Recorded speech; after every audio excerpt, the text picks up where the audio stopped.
Confronto subentende conflito, mas não só. E aí pessoal, beleza? Professor Guga Valente mais uma vez com você aqui no Brasil Escola, hoje dando sequência às nossas aulas de tipos de argumento. E hoje eu vou falar sobre argumento por confronto.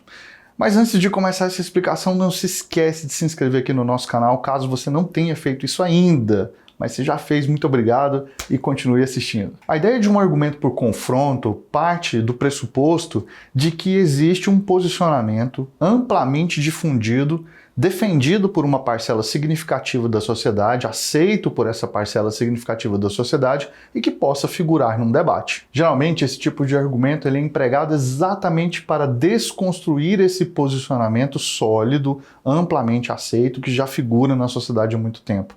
Ou seja, há um papel de embate para o processo de desconstrução daquele posicionamento para a apresentação de um novo ponto de vista, ou às vezes de um mesmo ponto de vista, porém só que com elementos que sustentam de um modo diferente. Então, o confronto dessas ideias é que vai promover novidades de posicionamentos diferentes.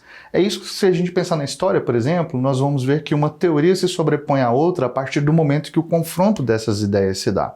Então, o argumento por confronto ele parte muito dessa ideia. Se existe um posicionamento que já está solidificado dentro da sociedade, então esse é um bom argumento para a gente poder contra-atacar. Funciona mais ou menos assim, alguém tem uma ideia, tem um ponto de vista muito bem fundamentado, e esse ponto de vista prevalece dentro da sociedade ou prevalece dentro de um determinado grupo, e aí de repente aparece uma outra pessoa que tem um posicionamento contrário àquele.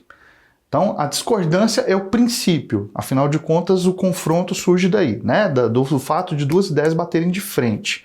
Mas a simples discordância não vai produzir o argumento. Porque, como a gente já vem falando há algum tempo, o argumento precisa ser fundamentado.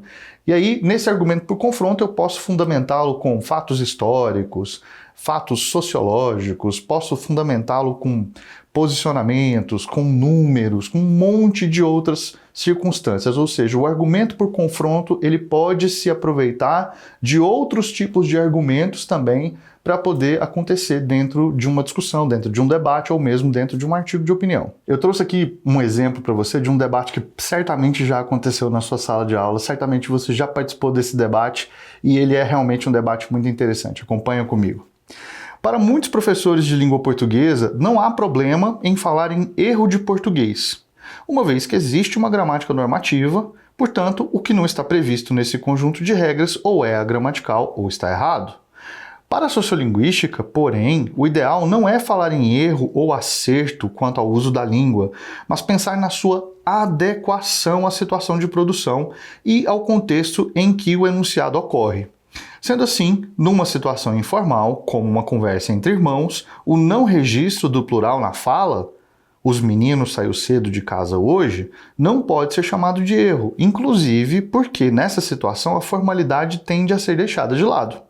Numa produção formal, como uma redação escolar, o mais adequado seria adotar a norma para produzir o mesmo texto. Então, o contra-argumento ou o argumento por confronto, ele vai ser construído dentro dessa ideia de dialogar com um outro posicionamento e, ao mesmo tempo, digladiar com esse outro posicionamento. Porém, apresentando uma fundamentação exatamente para poder enfraquecer aquele argumento que já existia antes. Então, já que funciona dessa forma, a sugestão que eu dou é que você comece primeiro com o posicionamento padrão, aquele posicionamento que você quer contestar. Primeiro você expõe esse posicionamento, depois você apresenta o argumento por confronto.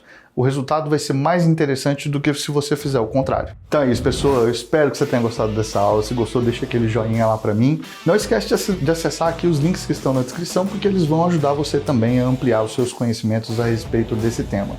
Siga também a gente nas outras redes sociais para maiores informações e muito obrigado pela audiência e até a próxima!